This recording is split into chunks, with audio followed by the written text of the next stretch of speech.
Hello again, I am Jim Bob and welcome back to another episode of Estancia Lapacho, our Farming Simulator 17 Platinum Edition farm. And we're doing a little bit of contracting while we do some reseeding. So I did say that we were going to be doing sugarcane this time out, but we needed to reseed that farm, or that field that we've just harvested last time out. So we're putting more soybean down, and I needed to raise a little bit of extra cash so that I can actually buy back my Chieftain lowloader following its disappearance after the update. And I need to obviously do a bit more stock for my spraying system, my Amazon sprayer. So I figured, seeing as I'm going to have to kind of wait for that field to be planted before I can advance time to get our sugarcane growing a bit more, and while that's doing that, I'm going to need to be able to fertilise the field as well as it's growing in, because that's going to go through 2 stages of growth. That's probably actually going to be ready to harvest again before our sugarcane is, or maybe at least around the same sort of time. So I need to make sure that I can put another 2 stages of fertiliser on that field, and right now I don't have the everything I need to be able to do that. I don't have 2 pallets worth of liquid fertiliser to top up my sprayer. So I figured, seeing as I'm going to have to pass a bit of that time and raise a bit of cash for the contract job, I may as well record the contract job. So here we are on field 15. This is a big field. We've already discounted it quite a lot. Got it down to around about 350,000 in cost, but this is a big field. This would be a great field for us to have as a crop field. You can see we're actually using a Massey Delta here, the 9380 with a 35 foot header. So we get a nice big payday of 20 something. I think 27 grand I think is what we're being offered to do this job, and then whatever time bonus we're going to get on top of that as well. So definitely going to make a nice little bit of cash, more than enough to buy back my Chieftain lowloader and also buy quite a few pallets of liquid fertilizer as well, which is obviously the main thing that we need.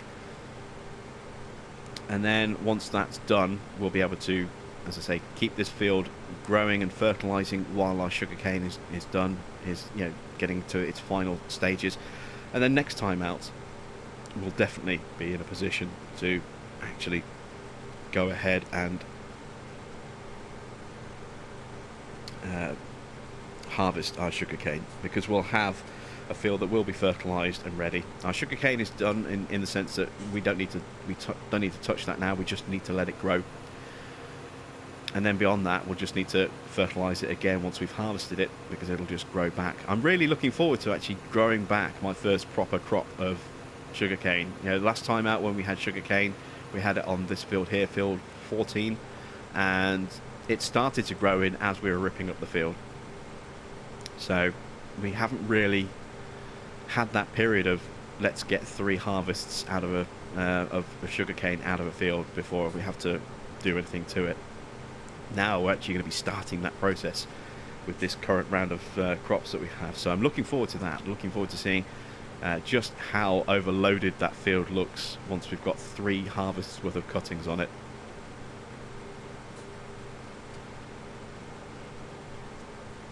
I'm also very curious as to just how much sugarcane we're going to end up with in total from 3 rounds of harvest. It's almost a shame that we don't have 2 separate facilities.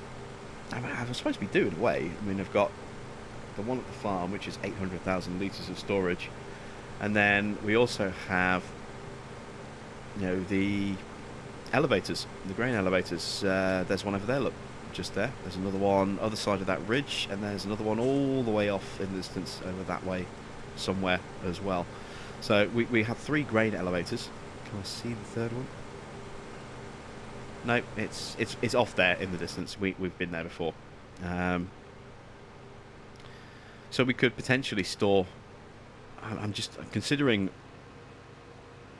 I mean, I don't know how much seed or sugarcane plant went into actually plant each field. So if I thought about it, I could have taken down notes of the measurements, and then from there we could have actually recorded just how much sugarcane was needed to plant it on the field and how much sugarcane we got off the field in comparison after 3 rounds of harvests. But I didn't think about that, so maybe in the future, once we've got our plantation up and running, we can see just how much sugarcane we'll get from our fields. It'll be quite interesting to see that, I think.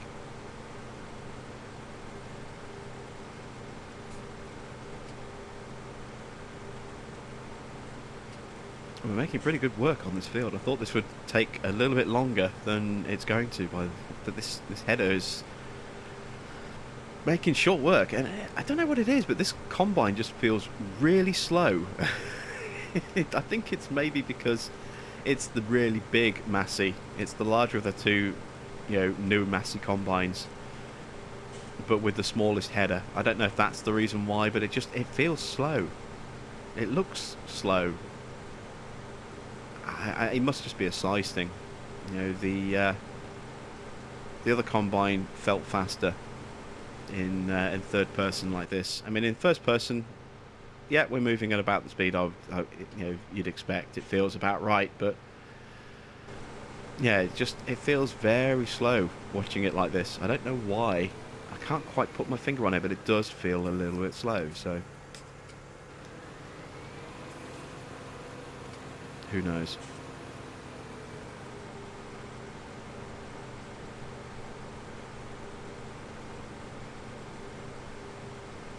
So hopefully we're going to get some extra mods this week.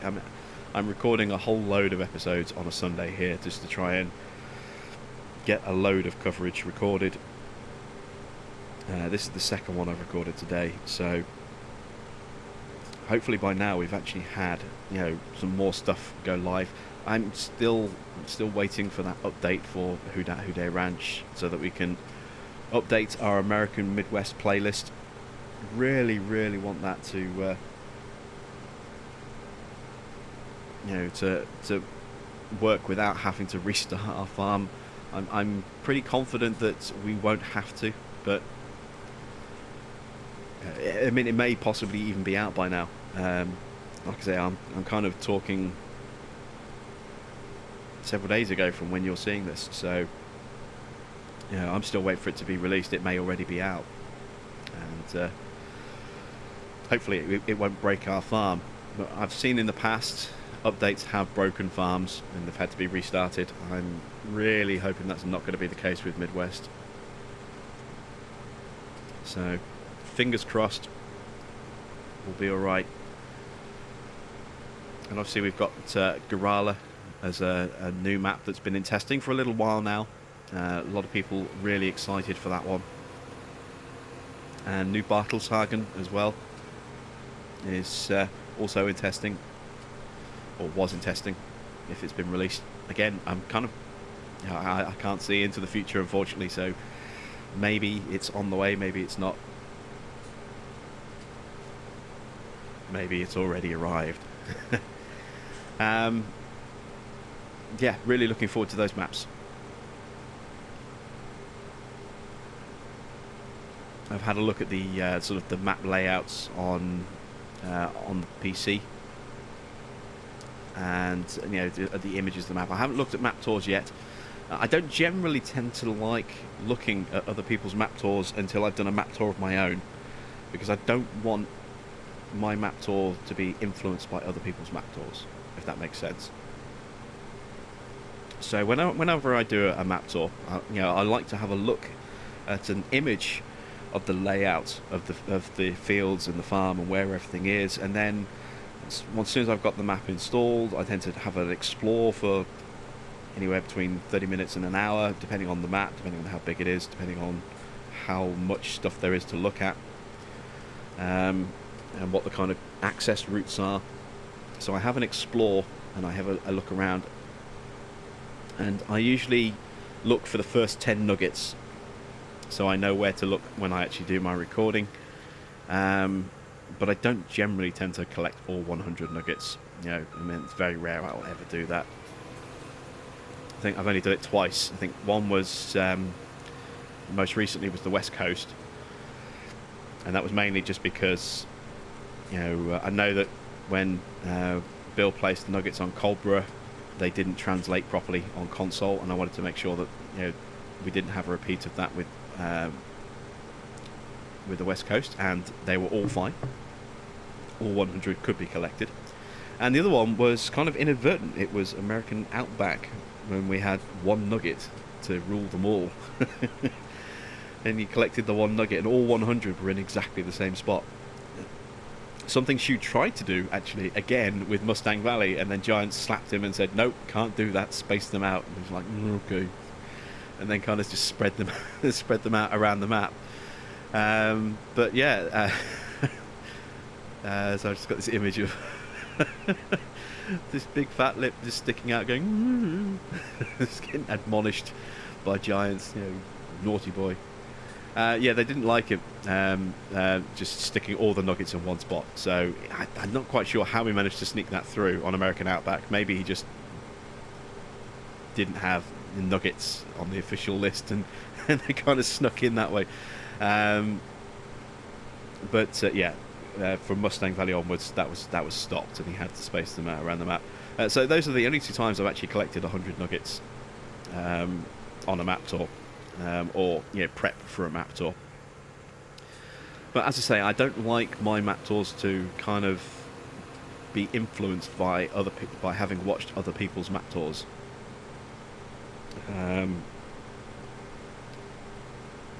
So I generally, it's not always the case, but generally I do like to kind of just have a wander around and an explore first, figure out what's going on with some of the map, and figure out the location, and then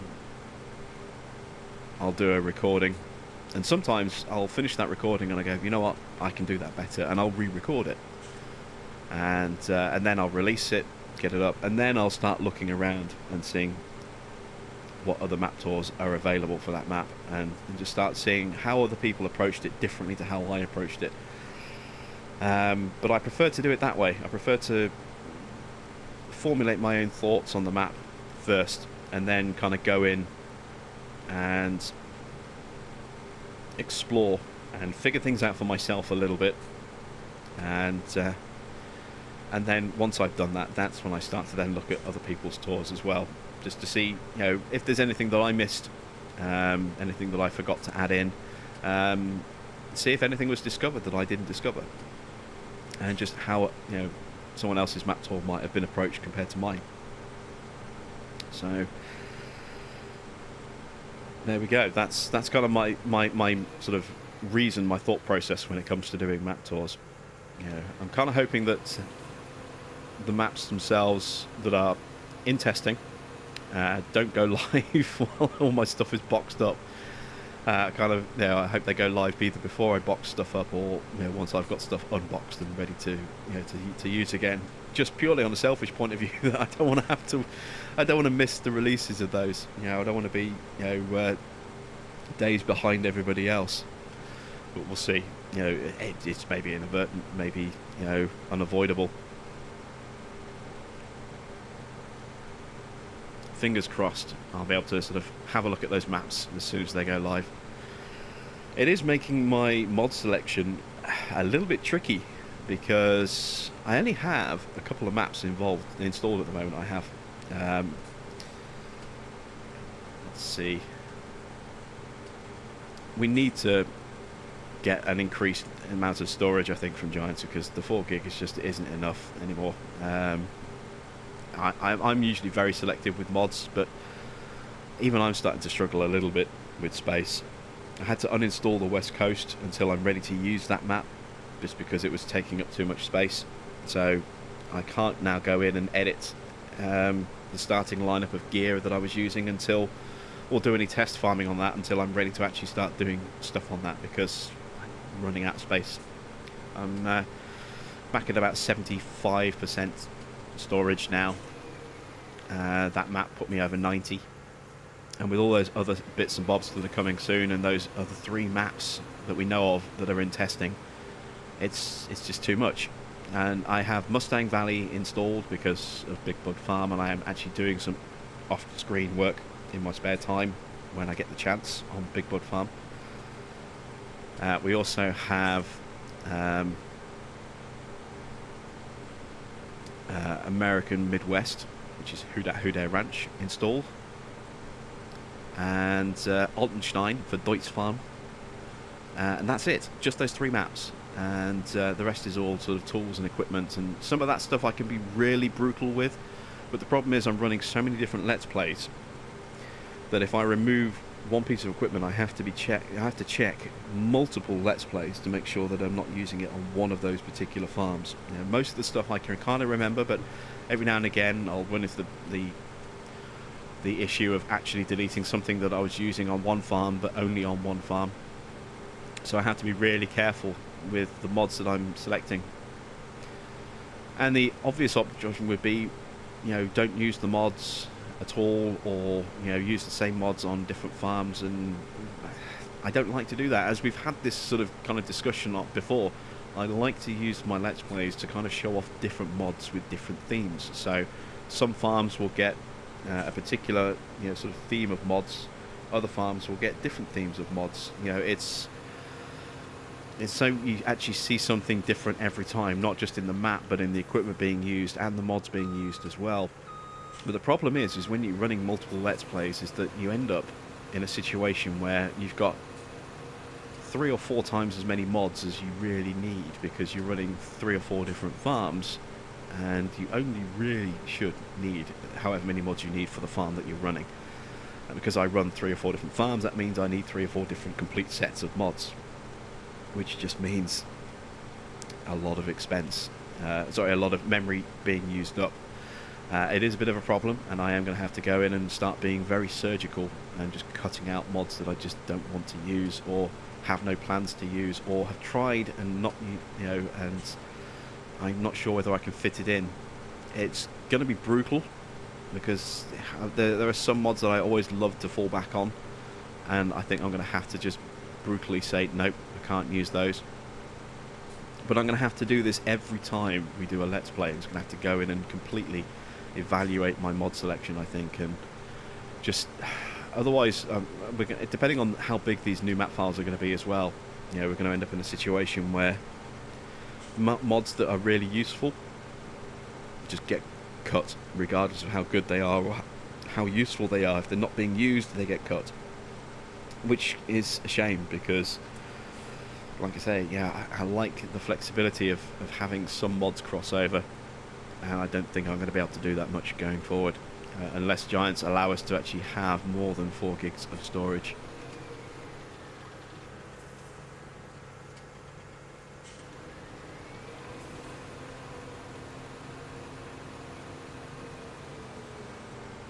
It'd be nice if we could have a storage that would be increased without, you know, have two separate storage levels. Have a storage level, which would be increased, and then an active storage level, which is the amount of mods that you actually get to use at any one time.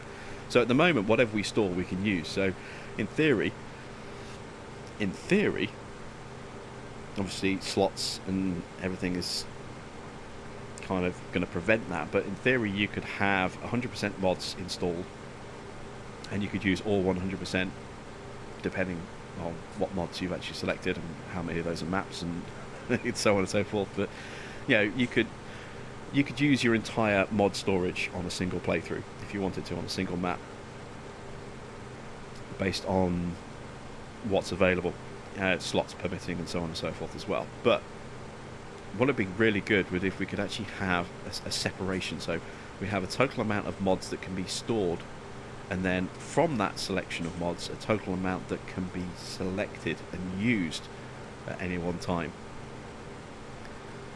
So that way we could have maps stored, for example, because they're the biggest killers of your mod storage space, is the maps. Have those installed without having to constantly keep swapping those out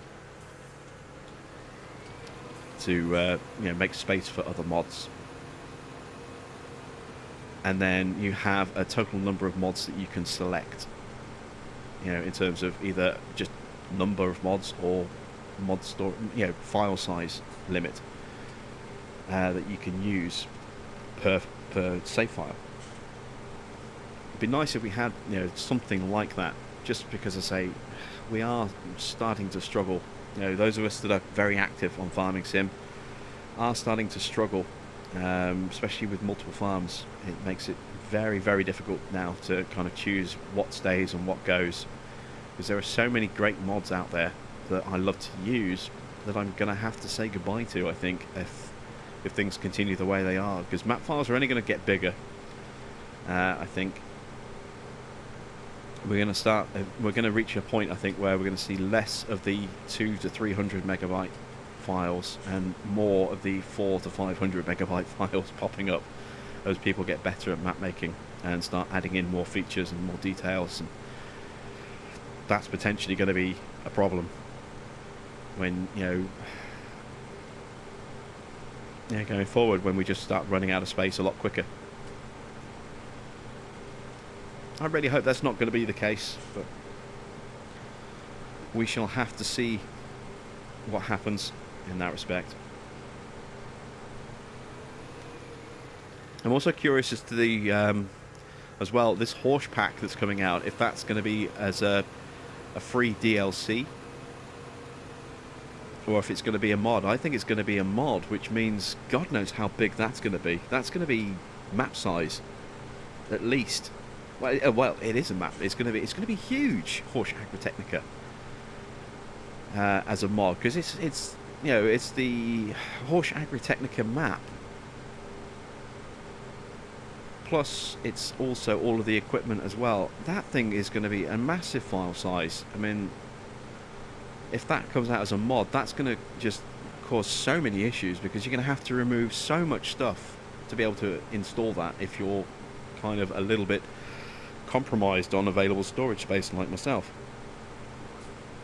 Because that thing's going to be huge. I mean, if you think that a standard kind of map is somewhere in the region of 300 megabytes, and something that's super detailed like the West Coast, you're probably talking over 500, pushing up towards 600 megabytes, so double the size.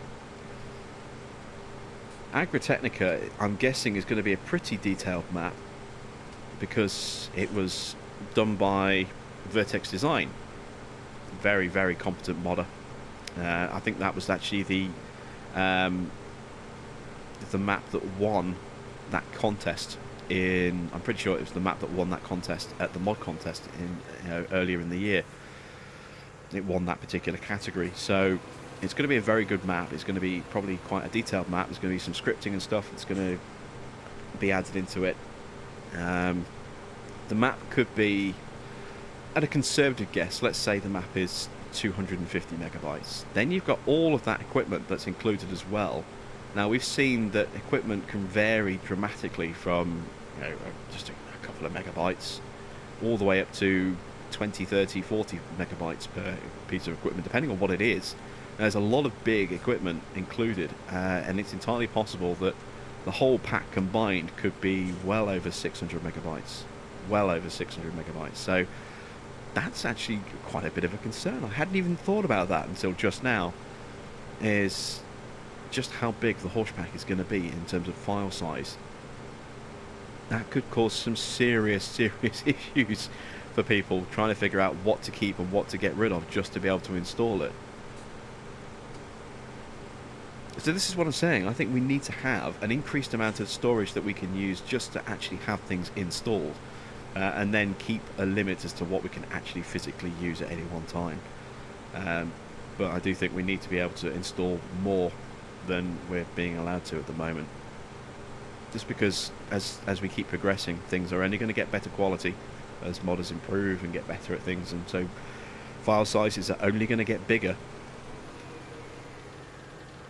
from, you know, the stuff that we have already, and it means we're just going to be able to install less and less, or have installed less and less each time, to the point where we're going to get down to a much smaller available selection of mods per round of farming than we've had up until now. that will be just absolutely brutal with exactly what stays and what goes.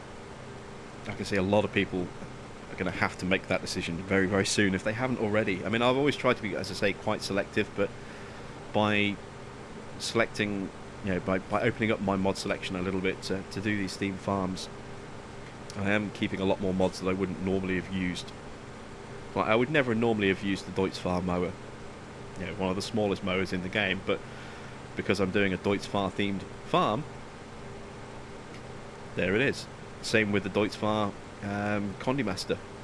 I wouldn't have normally used that, but I'm doing a Deutz-Fahr themed farm, so there it is. It's another mod that I would never normally have installed on my system, but I'm using it for the sake of a theme farm. I've got quite a few different mods like that I wouldn't normally have on my installed on my system, simply to, for one of my themes that I'm running. I'm adding in extra mods that I don't really want to. No, I'd say not that I don't really want to, because I don't think they're the right mods, or I don't think they're any good. It's not that at all. It's just there are other mods out there that I find personally more useful for sort of long-term farming. But with this particular farm, Deutz farm that we've been running, we need as much Deutz themed equipment as we can get. So those are automatic kind of downloads. And just other little bits and bobs there we try out. I wouldn't normally use the Kuhn round baler, but we're using it. I wouldn't normally use the Goale round bale food mixer, but we're using that. It's just lots of little things that are all kind of linked together. You don't normally use this, so we need something different. Let's go with that one, let's go with that one, let's go with that one. But I'm still using this, so I need to keep that pack there.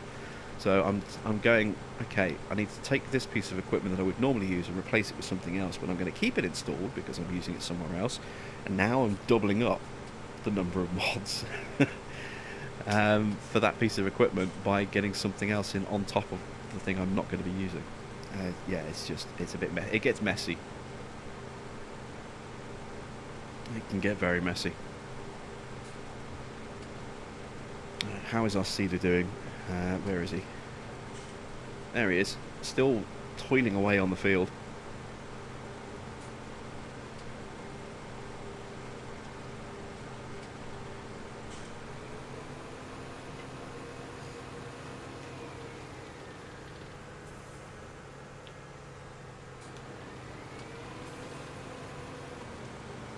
Can't wait to get this one finished so I can get my Chieftain low loader back.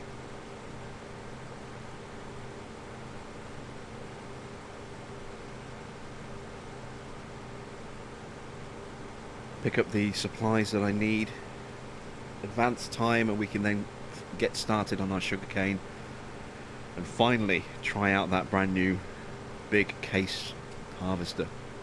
Been looking forward to that for quite some time.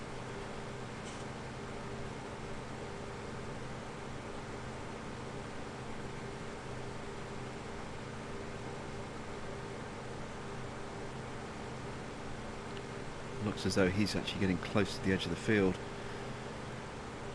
Oh yeah, he's starting to go onto the extended bit now. So you can see he's actually off the side, right on that very far edge of field 14. He's now working onto that expansion piece, so I think he'll actually finish before. He's definitely going to finish before we will. It's going to be pretty close though. So we have chewed through quite a lot of field here. And I think we're going to need a combine this kind of size. Maybe not this particular model of combine. Maybe not this 9380. Maybe the model down. But a 35-foot header for a field this size. I mean, we've been going on this for half an hour, and we still haven't finished the field yet. So, yeah,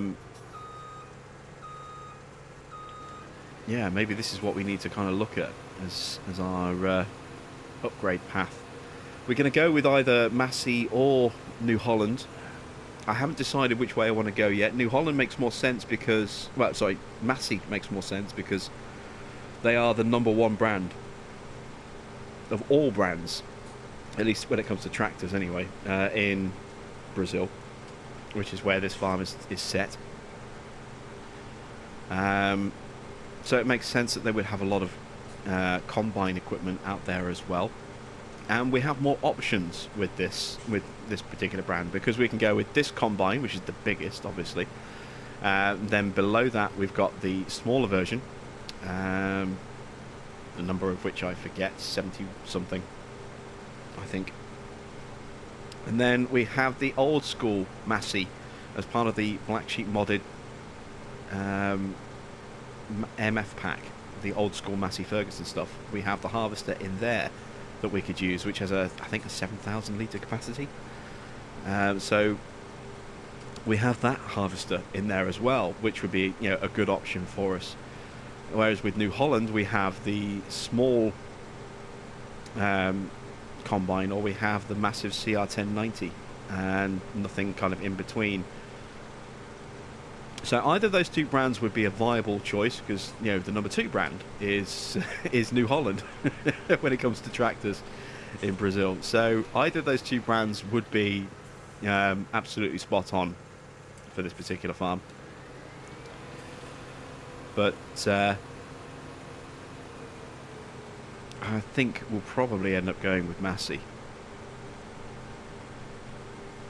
And speaking of Massey, more of an AGCO thing. I think we might already have discussed this. I honestly can't remember. There's a very strong possibility that Giants may be releasing the new AGCO Ideal harvester onto consoles and PC in the future. Simply because of the partnership that they have with AGCO at Agritechnica. They did a full cab simulator where, you know, AGCO had, you know, the full control layout of an Ideal combine, the brand new combine that they have, sort of set up with a big screen in front of it, you know, fully working actual Ideal controls. You know, the wheel, the control levers, the joysticks, everything was straight from an Ideal cockpit. And running that was a simulator from Giants. Obviously, the partnership that between the two companies is a pretty strong one. And I just get the feeling that as a result of that partnership, and a result of that simulation that they built together, we may see the Ideal actually making its way over. It's not confirmed. I don't even know if it's a rumor. I'm guessing a lot of people are having the same kind of thought that I am. So this is not, you know, me saying that I'm, you know, this trying to get an exclusive or a scoop or whatever. This is just, you know, random thoughts that everyone else out there is probably having at the same time as well. But yeah, as a result of the simulator work, it does make me wonder if that's kind of like the first step in us getting an Ideal combine coming to Farming Simulator. I have a feeling that we probably won't see it until Farming Sim 19, or, you know, at the very end of the life of Farming Sim 17. I don't expect to see it within the next 6 months. I really hope that's not the case. I really hope we actually get it very soon. But yeah, that'd be fantastic to get another really big combine. And I've said this so many times, I'll say it again, we need more variety at the top end of the combine range, because it's just two, really, and it'd be so good to actually get something right at the very top there that rivals the CR1090 for capacity, because 14,500 litres, it's 2,000 litres more than the case, and it doesn't sound like much, but it's actually quite a bit. Then you've got the case at 12.5, and then you've got like this particular combine here, this Massey Delta, which has, I think, around 12,000 litres capacity, I think, and the Fendt version, which obviously has the same capacity.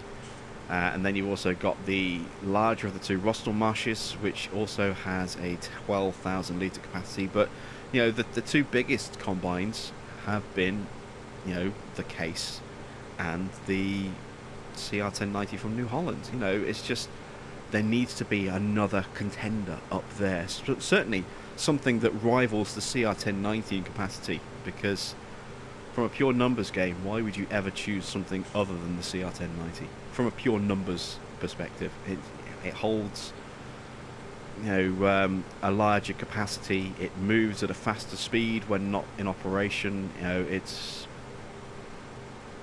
you know, from a purely, you know,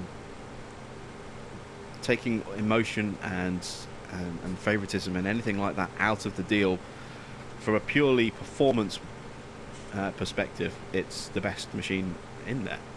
Of all the combines that we can choose, you know, that's the best one for, you know, large harvesting. And it's always going to be the best one until there's something up there that rivals it, and the Case comes close, but it doesn't get there. I mean, it's slower on the road between fields. It has a smaller capacity. You know, everything else is is either slower or smaller, or both, than the Case. And if they're not, you know, on a par with the Case, then they're certainly not on a par with the CR1090. There we go. Job complete. 27 grand and a delayed application of the soil texture there, and 9,500 as a time bonus. So that's a really nice injection of cash there. You can see this is our soybean here, all done and dusted. Let's go ahead now and we'll buy back our low loader.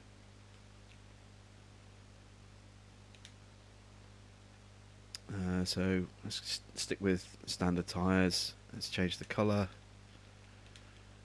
and change the colour of the rims.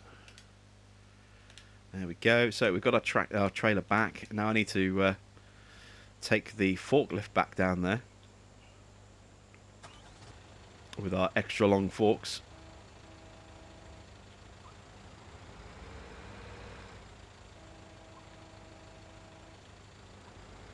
Go, sneak my way through.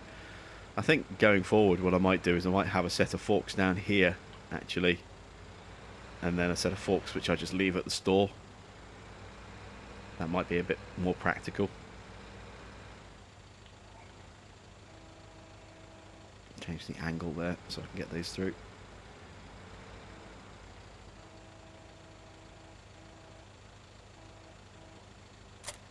Yeah, we'll leave those there. Just because it's awkward driving along with huge, great big massive forks like that. So we'll buy a second set of forks and then just leave those at the shop. It also makes it easier for actually transporting our forklift on the back of our trailer as well. We don't have to worry about where the forks are.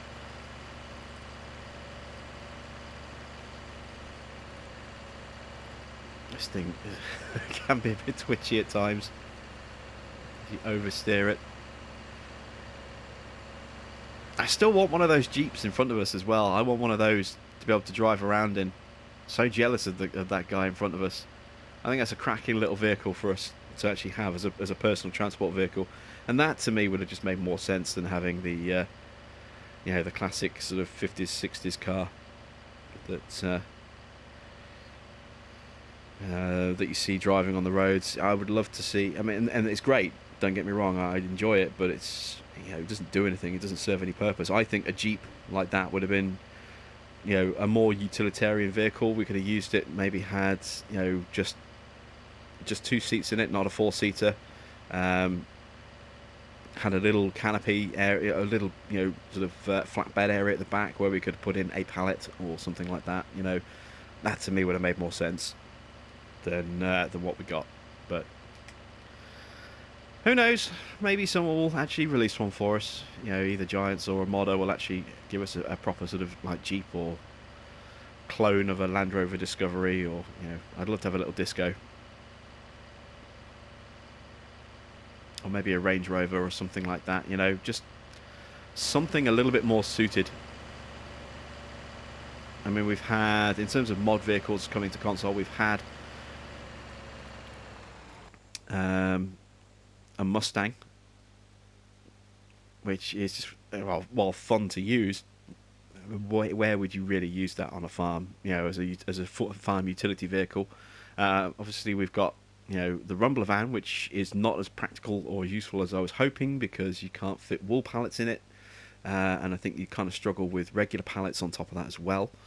And then that's kind of it. We've got the convertible, which again looks pretty and is fun to drive, but doesn't do anything for us.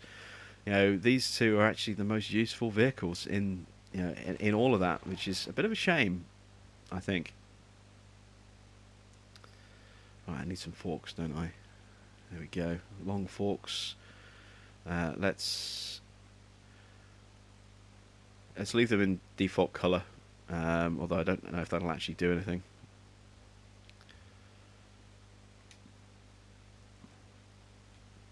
And we'll leave these down here. Oh no, they are red.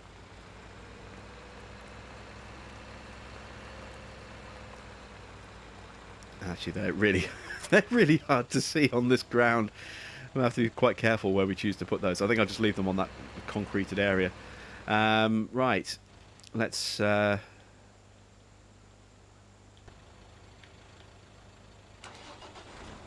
move the trailer so we can load up some pallets onto it.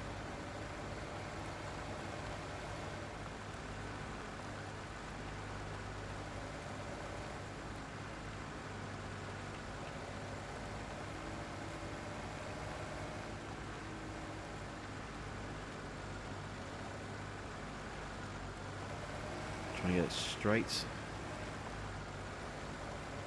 straightish, that'll do. Let's jump out and let's buy some pallets. Now, I've got a partial... No, I've used up the pallet that was at the farm, haven't I? So, I'm going to need probably 6 of these things.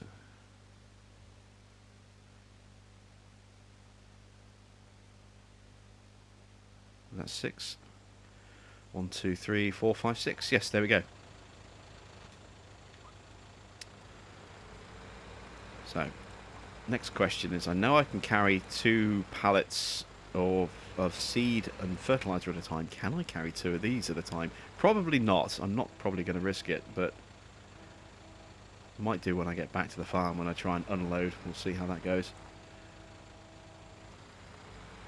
These longer forks are going to make it a little bit easier to load these pallets, I think. So, the main difference, the main reason this has been updated, actually, I can... where's my crouch button? Where is crouch? Triangle, there we go. The main thing is, if I detach that, this chock here has been changed. This was... I don't know if it was actually just there, or if it was a little bit further back, but it never retracted, it never changed. It was always too big, so it would catch on, on certain things, and this was a bit of an issue. And now, there we go, it's disappeared now. So whereas before it was just a solid piece of metal that was always hanging down there and would catch, now we've actually got something that's a little bit more, user friendly and won't catch. So hopefully this should be a much smoother experience when driving with a trailer like this now. Because that was the only real downside to this particular trailer, was it would catch from time to time. Outback was notorious for it, with those rails that were exposed and sticking up. They were only scenic rails, but because of the way they stuck up, it was notorious for causing real problems with this trailer. And it also caused problems for people using the Draper headers as well. They would catch on the rails at times. Hopefully, this update will resolve the issue that the Chieftain was having on that map in particular, but also on on some other maps as well. Right.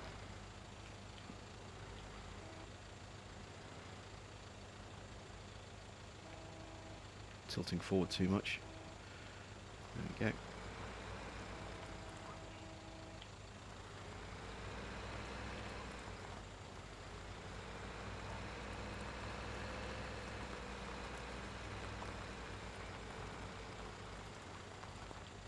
Try and pivot this around. It looks like the container is moving a little bit. It's drifting slightly. There we go. Let's lower that down.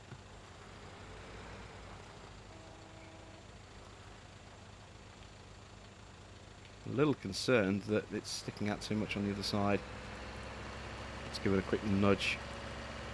Oh yeah, it is. I must have knocked it, and it's sticking out a lot more than it was.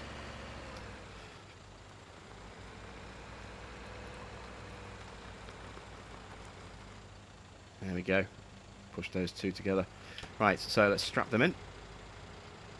Excellent. And now we have another 4 of these to do. So you've seen me do this on a number of occasions now. I'm not going to make you sit and watch the whole thing because it's going to get quite slow and tedious and boring and time consuming. So I'm going to end the episode right here. Thank you for watching. I am Jim Bob. We'll be back with some more of our Estancia Lapacho farm very soon. We'll be able to get our soybean fertilized and grown.